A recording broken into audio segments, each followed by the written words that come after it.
Hello, everyone, and welcome to the WAVIT podcast. As you know, May is Mental Health Month, and we have a wonderful guest who's going to help us out with some chats about mental health. Miss Tammy, introduce yourself. So I'm Tammy Fuqua. My day job is as program manager or developer partner manager for QSIS. I manage the relationships with our third-party developers, easy for me to say. And my other job is as an associate pastor for a small community here in Southern California. I remember you telling me about that for the first time. I think it was like a year or two ago. And we were at dinner where I believe I first met you.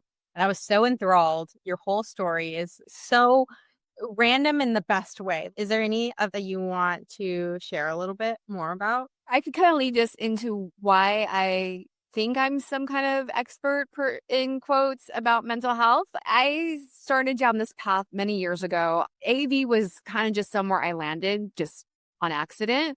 But what I was doing at the time I was landing in AV was starting my education. So I have my undergrad is in human services with an emphasis in mental health. So basically that's a lot of counseling, therapy, addiction, human behavior. And then I have a master's degree in pastoral theology, which just queued me up for being able to not only talk theology, but to counsel people that were coming to me, as a community or as a faith community. So random, I know. Well, but I love it. And I feel like you have such good insights. And then also on the AV note, I feel like a lot of us just fall into it. Chrissy, was yours a little bit more purposeful, or did you kind of fall too? I would say I fell because I originally wanted to be in broadcast television. Still today, I'm fascinated with some of the engineer work that it takes to do broadcasts. I still follow a few friends that are in that industry, but I kind of got sidetracked when I was leaving freelance life and signing up for full-time news work at a TV station. And I was working in TV, and my last freelance gig was running scoreboards for the Medina Ryder Cup. And I was working for the in-house AV team. And I got offered a job, and 4 months later, I'm moving to Nashville. And that's how my pro AV career got kicked off. And I'm basically have never looked back. I have tried to go back to TV at some point, but TV is the kind of industry where even if you're out of it for 6 months, you're really out of it. So I just kind of found family and hunkered down and still here. I would say that I fell into it. It definitely never intended to have the experiences that I have, but I wouldn't have it any other way. It's really incredible. Finally, after so many years, I finally created a wall in my house that shows the pictures of my fun moments of my career. And it's a lot of fun because I don't talk about my life a lot. And I also don't share a lot of details between different groups of people. So like when people come over to my house, they're like, we didn't know that you did that, or I didn't know that you were there, and blah, blah. I was like, oh yeah, that was fun, and it's just like a fun, happy memory. So hopefully that wall will continue to expand as my career continues. That's funny. People say the same thing about me and being a pastor because I'm not same thing. I don't really talk to people a lot about it. I feel like I'm living in two separate worlds, my secular life and my more religious life, for lack of a better term. So when people find out, here I am with purple hair and tattoos, and they're like, you're a pastor? What? And kind of goes back to when I first was getting ordained, the pastor of the church I was at took people to a convent to get their vestments made. The convent, little nun there measuring me for my vestments. And, I'm on this pedestal looking down at her, just a little tiny thing. I said, I bet you don't get many people that look like me that come in here. And she's, no, dear, we don't. So I just feel like I was a trailblazer at that moment. All the side eye. Oh my gosh, that's too funny. I was curious, Chrissy, how has the work-life balance changed between TV and general AV? Because I know a lot of people have also come from AV with concerts and that side of AV, the late nights, the weekends, the road shows, that type of thing. How's the work-life balance changed for you, or has it? Yeah, that's a really great question. It definitely has. And there's a very large comparison to my Facebook feed when you look at the people that are still in broadcast TV, those that are still in live events, and then those that are kind of in our world of AV, that there's still a lot of traveling, but it's just completely different. When I was getting into broadcast, I was fresh out of college, and I had built it up in my mind that I was basically going to be a career woman, and that meant going wherever the job took me. My sights were set on Chicago, and I knew I wanted to work in TV in Chicago to earn kind of that background. And then eventually I was planning to go to either New York or California or Florida or Texas, the big five back then. It was the big five in the marketplace. I was signing up mentally for long nights. You're married to the studio. Whatever your show is, your spouse. There's no social life. The only social life you have is the news or is the show that you're working on. And I really loved that. So I had a lot of experience in that growing up in college, and then was fully ready to sign on. And then when I got sidetracked and went into Pro AV, it was very similar, but it was different in that it's no longer a production that you have to pour into every single week. And then as soon as you fade to black, you're on to the next show. It's much longer tail commitments. So the first job that I had was in that sports arena area, and it was product engineering commissioning agent. And I would basically take the napkin sketches of what I recommended for the bid from that point to me signing off on the acceptance sheet with the consultant. So it was anywhere from 6 to 8 months with juggling 8 or 9 projects. And it was a lot of fun, but it was so different. And I was on the road. I don't even know why I had an apartment. I was on the road for 3 years. I think 1 year I was home like 12 days. It was great. I was living in a suitcase. I would just do laundry at the hotel and I was on to the next. There was many weeks that I was in states for 2 days and then, 3 states, 4 states a week. It was very normal for that lifestyle. So eventually, obviously, you got really burnt out. And I think part of this industry is there's a lot to say about how traveling affects mental health. And so between that time of me choosing that part of my career and to now, I have purposefully and intentionally tried to reduce traveling throughout my career. And then my body in the last 2 years has been like, we're done. So you have to decide what you're going to do next. And that was where I was able to make the transition to basically no travel now. And I've been a year into it. My life has completely changed. One, my body's relaxed. So I'm happily at a happy weight now. I was very skinny on the road in not a good way. I also am taking care of things like my health and also eating better. The other really crazy thing is I started developing local friendships with people that are actually in my town. And we go out and we hang out. We played cards and somebody invited me for a barbecue. And I'm like, what is this? All of my friends live in the nation. I can go to any state and visit so-and-so. And that's my social life. And now it's in person. It's been a journey and I still love to travel, just not 97% a year. Yeah, I had a stint of my career where I was a road warrior too. Nothing like you, Chrissy, but it was a lot. And, it's a very lonely life when you're just going from meeting to meeting. It gave a perception, though, that it was a glamorous life because, I might pull off the road, take a picture in front of the Golden Gate Bridge and get back in the car. And my brother would say, you're always on vacation. And I'm like, I'm not. But I understand that development of relationships, you could never plan ahead. Your friends call you up, oh, we're going to go, see this play or see this band play. And you're like, well, I don't know if I'm going to be in town, so I can't say yes. So it was a joke in my friendships that say back then, I was like, yeah, I'll RSVP, but don't expect me to be there until you see my actual face. Yeah. There was many cancel moments. I think that's what's changed for me too. When the pandemic hit, I had lost my job, like a lot of people. And I told myself I'm never going back to that lifestyle again. I got a dog, so I could say I'm going to be at home now.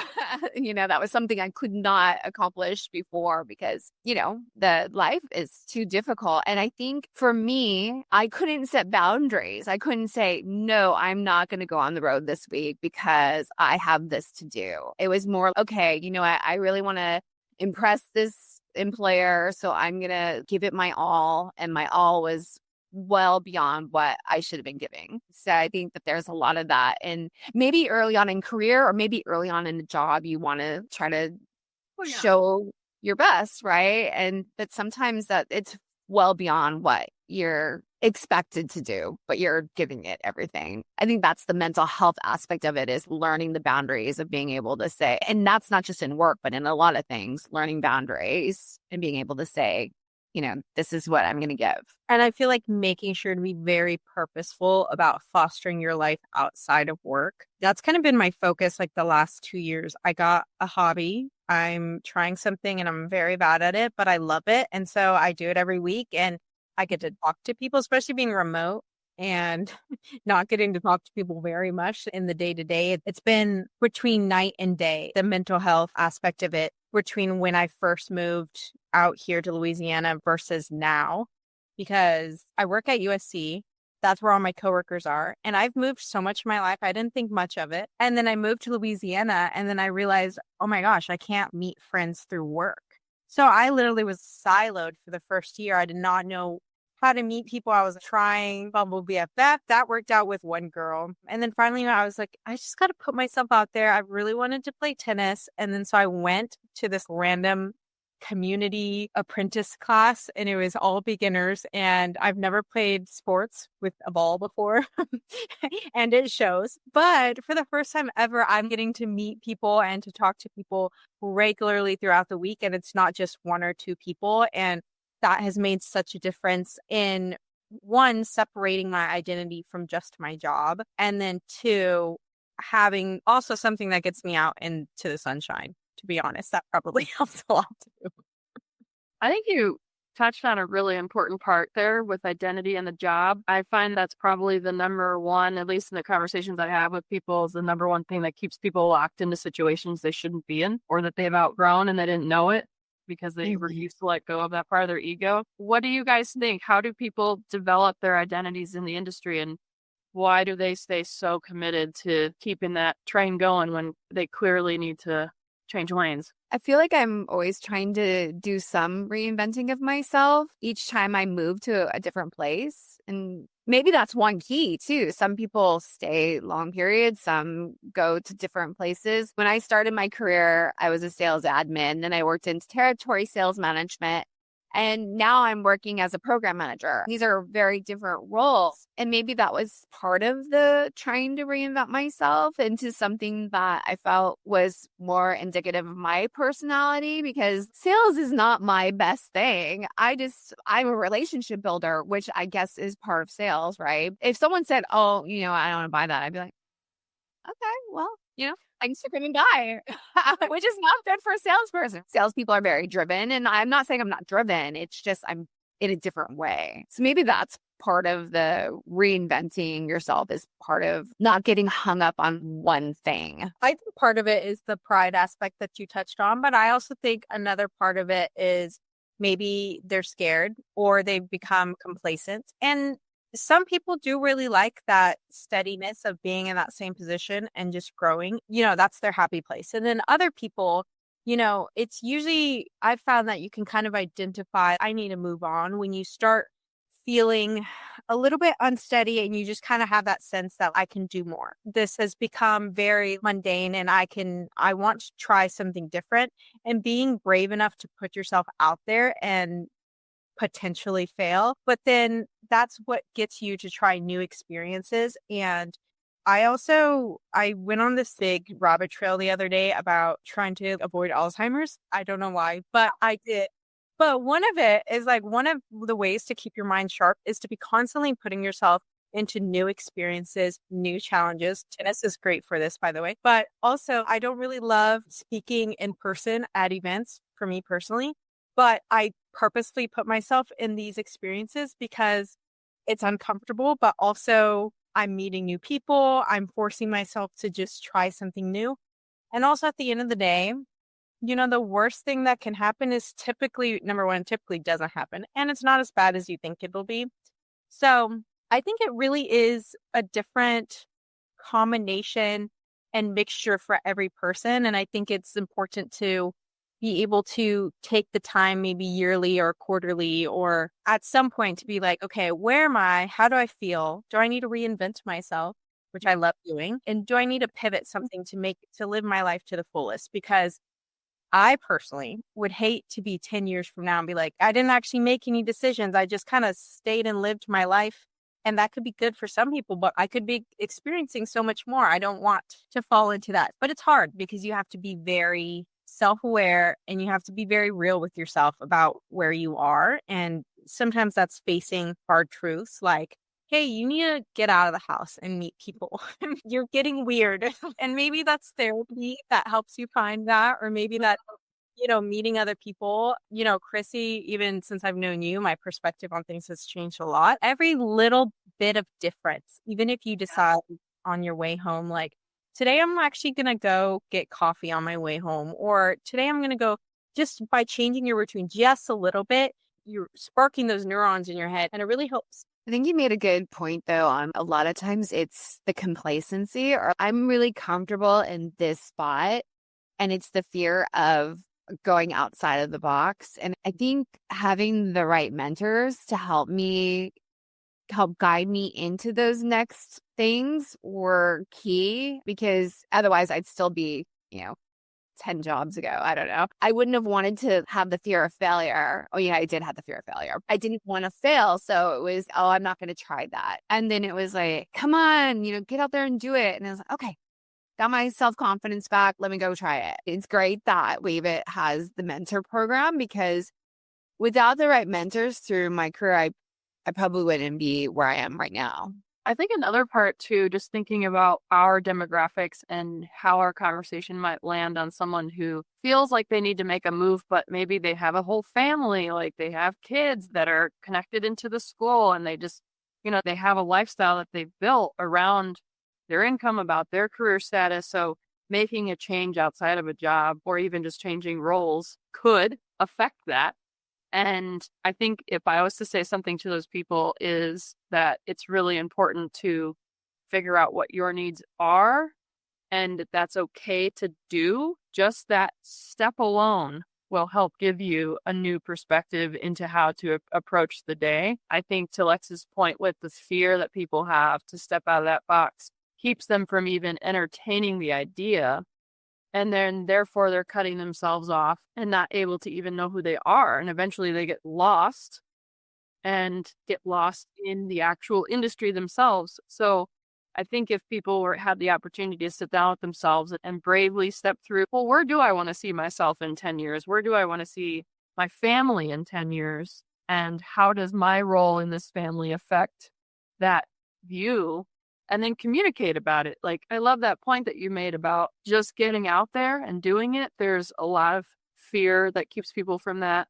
I think too, laziness comes into play, because, well, I'm comfortable over here, so why do I need to make any kind of change? Mm-hmm. And I think too, when it comes to benefiting from mentorship and also being a mentor, it's huge, because it helps you kind of play that a little bit, that card of, hey, what is this perspective that I could lean on and pull from to help myself, help the environment, and where I want to go in my life? I do think that there's a lot of benefit to getting yourself out there emotionally, getting yourself out there in communication. I wish so bad that some of the friends that I have in the industry would talk to each other. I would never share personal information about friends or networking people that I talk to. But there are people that are in my Rolodex that I would be like, I wish you and you could sit down and have a beer and talk about your personal lives, because you would be fantastic friends.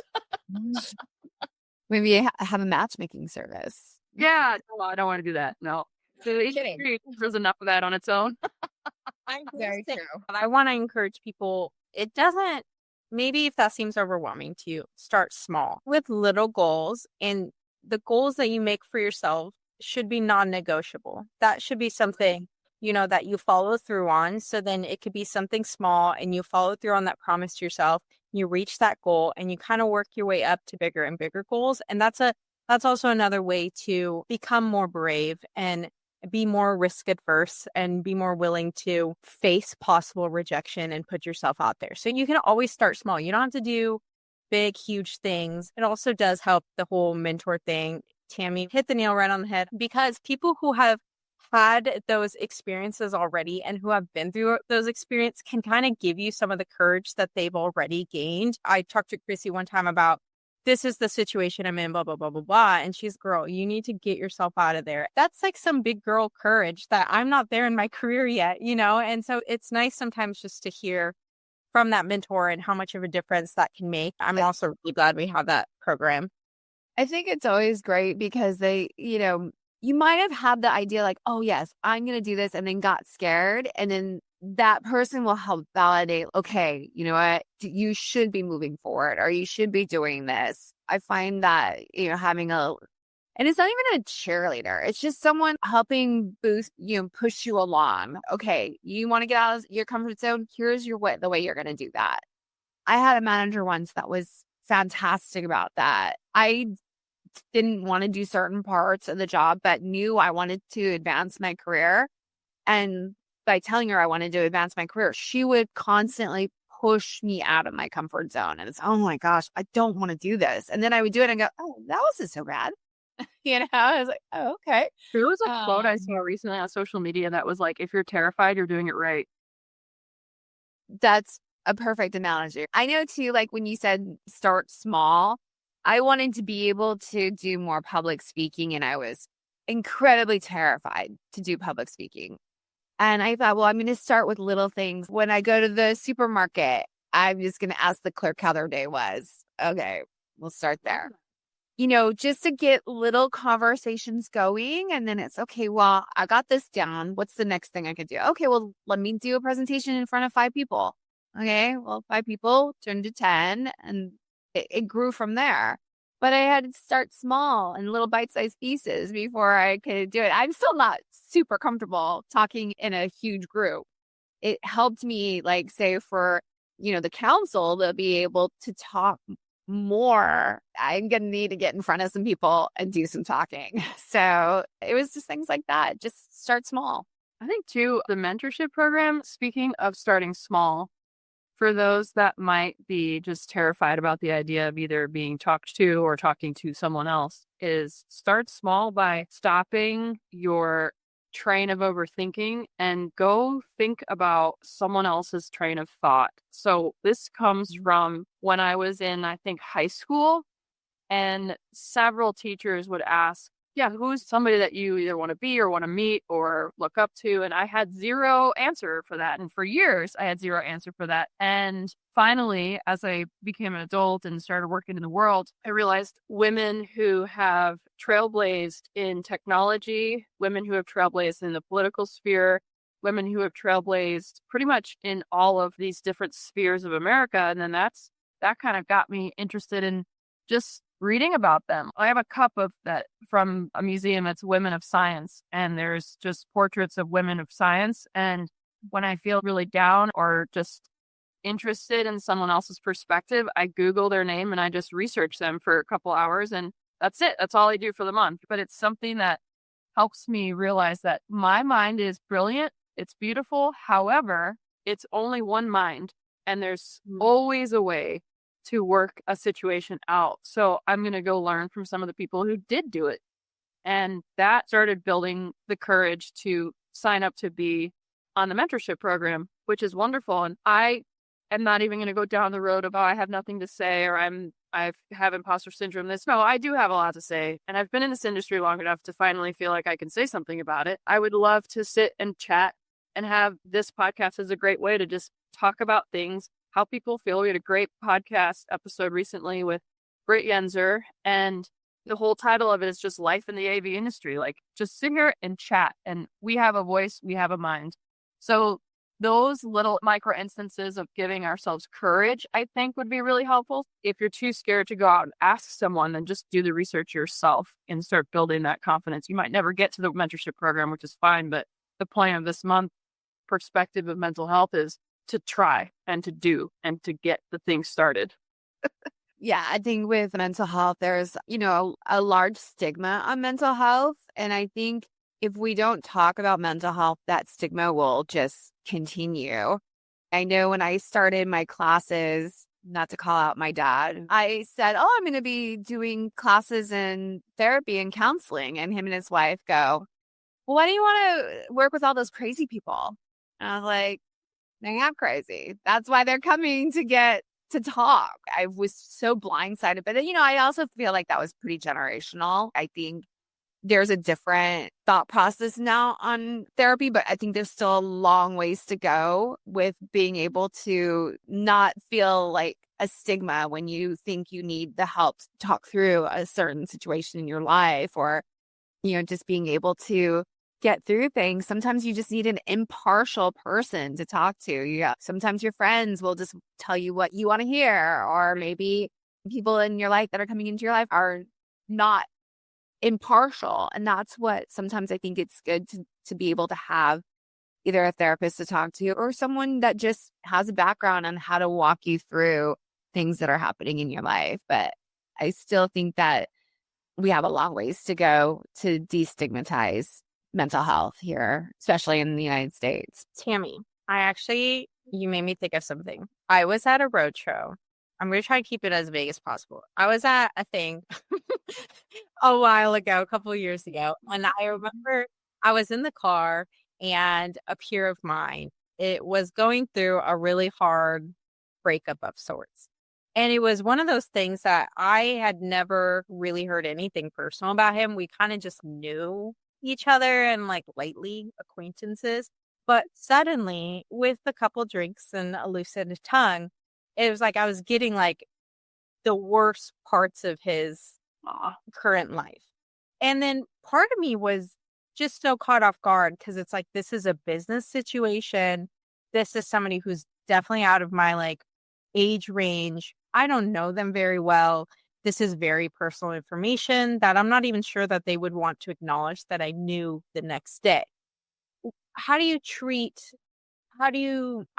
go about the personal coming into the work in like maybe unexpected ways, being able to support them, but then also realizing, maybe that's not where this should be happening. What are your thoughts on all that? I think if it's something that is uncomfortable for you to hear, maybe, in some ways say, maybe this isn't the best conversation for us to be having, but maybe I can help you with someone that maybe can listen to this. Or have you thought about, whatever road this, I don't know all the circumstances or anything, but if it was something happening in his life, maybe suggesting talking to a therapist or someone that can talk through the feelings that they're having. But if it was making you uncomfortable, I think if you felt you could, then maybe you would say, well, maybe this is not the conversation we personally should be having, but maybe I can help you with finding someone that you can talk to. So Chrissy had to leave. So you're just going to have me and Tammy. So that'll be a treat in and of itself. It's so hard because when I think of mental health, I'm in the generation where we were kind of taught about it through school. So we've always been, especially in high school, it talked about how if your friend says something or something's starting to feel like, very serious, this is how you talk about it, or this is, the mental health aspect and going to therapy and all blah, blah, blah, blah. But then, you get to your career and you realize, okay, where are the boundaries there? Because Tammy, you're a friend. You're also a work friend. And so it's so interesting where to find balances, where to support people's mental health. I know a lot of people are struggling right now because of the job market situation, or, you never know how they're struggling at work. And then, you show up to work, you have this face, you show up to these trade shows, and then you're this version of a person. But then at what point does that kind of accidentally leak out? Like, how are we dealing with that? How are we supporting each other while also maintaining boundaries? It really is such a hard balance. It's a fine line. I'm a person that really wants to help people. It's just always been in my DNA. And so if someone came to me for help, it would be really difficult for me to say, okay, well, this is my work life and this is my personal life. Sometimes those lines totally blur. I guess if it becomes an uncomfortable conversation, then I just would want to try to get them the most help as possible. Yeah, it's just hard not knowing exactly the scenarios. I feel like everything has a degree of urgency, depending on what they're sharing with me. So that's where it gets a little tough too, is how do you draw lines when like maybe it's something earth shattering, it's like, well, how do I help them through that? Or maybe it's not. Maybe it's something as simple as like this, a coworker. This is not a real example, by the way. A coworker who likes to share just random small things that never crosses a line, but like the accumulation of them saying, maybe part of it is like their manager's really bad for their mental health. And their spill is just such a blah, blah, blah. And then you're like, okay, weird comment. We're moving along. Hee haw. And then, the next day it's like something else and something else. It's so interesting because also at some point, I've always kind of struggled with this, but like at some point you also have to have boundaries for yourself, for your own mental health, and like deciding, hey, what people in this industry inspire me? Am I hanging out around people who are making me feel, number one, less than, who aren't giving me a change in perspective that I need, or maybe even the type of person, I think we've all been in a situation where just the way you mix with some specific person is like this negativity cycle. And just for some reason, it's just, and it's not anything about either one of you, but it just doesn't quite work. So it's also like finding the people who help you towards your goals. And then also just are people who make you feel better and vice versa. Yeah, that totally makes sense. And I think as I've gotten older, that definitely sums up who I surround myself with. That's, work life, personal life, same thing. If they're not giving me happiness, then maybe I shouldn't surround myself by them, I guess is probably the best way to describe this. And as I get older, my circle of friends becomes smaller because at some point you just go, you know what, this is very toxic for me to be around this person. I'm kind of going through this in my own personal life where, a long-term friend just doesn't feel like a friend anymore. And I guess like sometimes I think, well, maybe I should be trying to save the friendship. And it's a lengthy friendship. But then the other part of me but it's been toxic for a long time. So why am I trying to hang on to it? So that's a big deal. And it's coming to terms with saying that's not selfish of me to say it's time for me to walk away. This isn't serving me. I know it's a lot of like words that growing up, I was like kind of taught not to use, like, this isn't serving me. Like it was all about serving other people and all about giving and not. And then I always felt guilty for being like, I need to walk away from this friendship. Like it's not good for me. But then I felt like such a bad person because I was like, well, how are they going to feel? And blah, blah, blah, blah, blah. But I think that there's ways to, walk away and not burn bridges, whether that's professionally or personally, and still find the group of people that work for you. And that's different people for everyone. You don't have to fit everyone's puzzle the same way everyone won't fit yours. And that's totally okay. And it's nothing personal. And then I also think that even professionally, if you're thinking about moving forward in your career, that could also make all the difference. The crowd I was in before wasn't wrong for me at all. I don't think that they're a bad crowd. But then when I found you ladies and I started kind of like meeting more people out within the industry, I grew a lot more. I found more perspectives and it felt like I kind of outgrew the previous crowd. And I was learning new things with a new crowd and new perspectives, especially from women farther in the career, which I didn't have before. But I have been able to do that if I had not explored that and understood, okay, maybe I've kind of outgrown this and I want to see something new. I want to try. That totally makes sense because when I started in this industry, there were no female role models at all, at least in the jobs that I was at. And when I did start surrounding myself around like-minded women, I feel like that's when I started having a better understanding of like, where do I want my career to go? Well, I wanted to, go in this direction. Well, I had many women that I could then say, okay, this is where I want to go, what I want to do. How do I get there? Or, in another case, being in sales, like I had a large amount of women that I could go, hey, you know what? I need a contact at so-and-so. Can you get me one? Yes. And that was also like, okay, well, I can, advance with the help of my friends, it's really important. And I think that gave me confidence to keep going. I think that's another thing. Early on in my career, I didn't have as much confidence. And then when you start learning things, how to negotiate a job offer, how to apply for jobs that you're looking for, how to get in the room with people that you want to be in the room with, that is so empowering. I look back in it, if 20 years ago, if you would have asked me to come onto a podcast, I'd be like, no one cares what I think, I think that's where it's so great to be able to have those outlets, to be able to, do a podcast, do a panel discussion, just be able to get in front of people. I love that you're paying it forward too. Somebody helped you and you are now helping the next person. And I think that's also something to be cognizant of, making sure to help the next generation or try to meet new people, because you never know if maybe that'll be a better fit than before. Yeah. I did want to touch on, it's not one thing in particular, but I wanted to kind of go, so mental health, that's the theme of the month, right? And this episode. What are maybe some of your top practices that you're like, this for me has worked wonders for my mental health, and this is some tricks of the trade that I've learned, whether professionally or what you want to share personally? Where are you on all that? Well, I definitely believe in taking a vacation.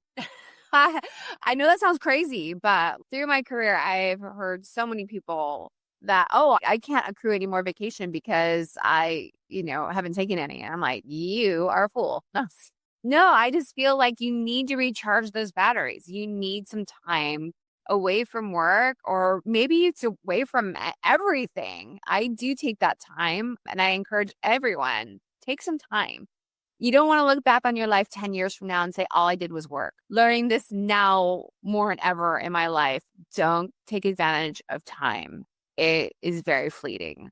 So that's one thing. I do make time to get away from things. I think setting boundaries is a very big thing for me too. I do care for an aging parent, and I have had some health problems this last year, and I've had to learn how to say no. I was always, yes, I will do it. Yes, I will do it. And then I was stressing myself out so much.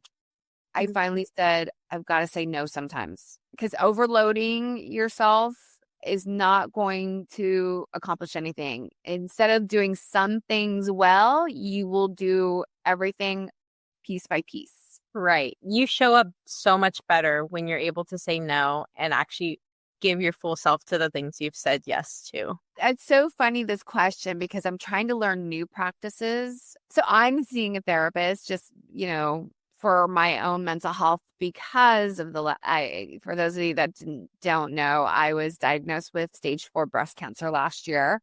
Went through one hell of a year. I'm on the other side of it now, but part of the mental illness part, or mental health part of it, is that I did not talk about it at all when I was going through it. I just was going through it.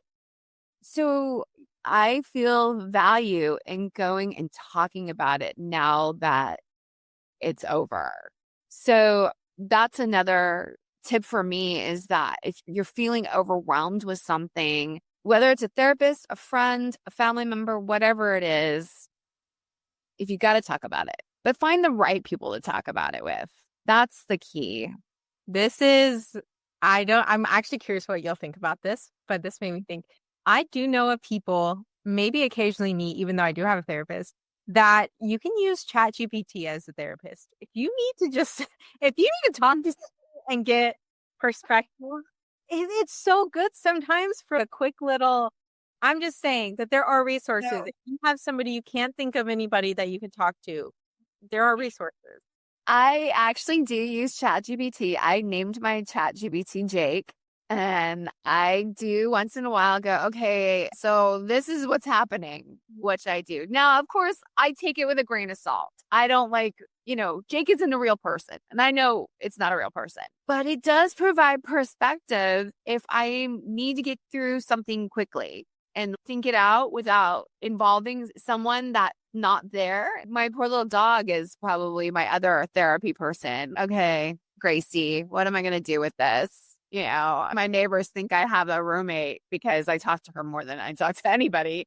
No, I love that though, because sometimes maybe it's not really about talking to somebody, but actually just talking it out and working out. It could be a dog, it could be ChatGPT. Maybe that's just, that's what you need. Yeah.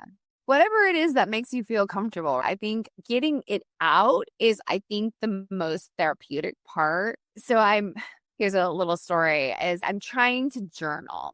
I've never been a journaler. I a lot of times didn't see the value in it. And this is another stupid reason why I didn't like journaling is because I don't like my handwriting and I didn't want to write and see my awful handwriting. I know that's so silly. So silly. No, I get it. No, I get it. But now I'm like, okay, let me revisit this practice of journaling. And so I started again and I'm using my iPad instead. And when I'm journaling, I can move in pictures of whatever event I want to talk about, or maybe some quote, or, I scribble something on there, whatever it is. But it's another outlet that I'm learning to get things out. And I think that, stuffing everything down never worked for me. I needed to get things out so I could move on. So that's probably another key thing about mental health is don't just keep stuffing, because you keep stuffing and eventually it's going to come back out, and it's not going to come back out in a good way. Being able to fully process your emotions. I think that sometimes in the workplace you have to stuff because this is not the time to cry, Lex. You need to move along. You could do that on your own time, but also it's important to come back to it and say, okay, there were some big feelings there. What do I need to do? Fully think through, fully flesh out with myself, with Jake, or with my therapist. That's important to work your way through because it does, your body does remember it. I fully do that. I truly do. So I'm also a crier. I don't know. I'm not saying that you're a crier. I'm a crier. But I learned that, it's just my way of releasing tension. I hate that I do it, but I understand why I do it. I just don't like to do it in front of other people because I don't want them to see it as a sign of weakness. Because if anything, I'm very strong. It's just sometimes I can't breathe. And then all of a sudden I'm crying and I hate that, but it's the way I release tension. So, yeah. So I wouldn't look at it totally as a negative thing. Yeah, it's a safe space with me because it definitely is. Crying is an issue for me. I could cry at the drop of a hat just from like the shortest little dog video. I don't know why my husband cannot cry for the life of him. I don't know because I cry enough for both of us. It is the way it is. Do you have any other ones? So we have journaling. We have talking it out. Mm-hmm. We have boundaries. So living so close to the beach, that's kind of my place to center. So if I'm really, I go to the beach quite often anyways, but when I'm really feeling like I need a place to think, I usually go to the beach or someplace quiet. I also have a nature walk close by. I just like getting out in nature when I really need to kind of process things. I think finding a quiet space is always a good thing to help with thinking through things that are happening. Being still, I think it helps ground. So yeah. So finding quiet spaces and being grounded helps. 100%. I think that there's value in being in nature and hearing nature-ish sounds. But when that's not possible, there's also value in having silence. I'm the type of person, I always have a YouTube video on, I have a podcast on, I'm listening to an audiobook, I'm talking to somebody. I used to be like, I never really had a quiet moment. And then my husband's over here and he can just like fish for hours and not talk to a single person or be in the garage fidgeting on something. No music, not just raw dogging it. And I thought that was the craziest thing. I'd never heard of that. I was like, excuse me. But then I was like, okay, let's see what this is all about. So then I tried it slowly and I had little bits of silence.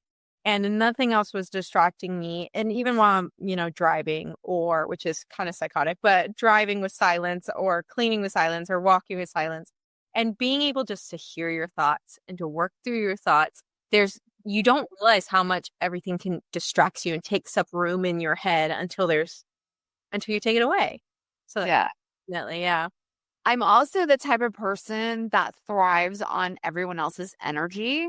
But then there's a moment where I hit a wall and I'm like, I can't, I need some quiet now, And that's hard to do. Say, we have a big trade show coming up and, during the day, I'm like, yeah, let's go say hi to every single person in the room. And then I get to this, okay, I've got to shut it off now. My energy level is depleting and I need some quiet. So it should be interesting.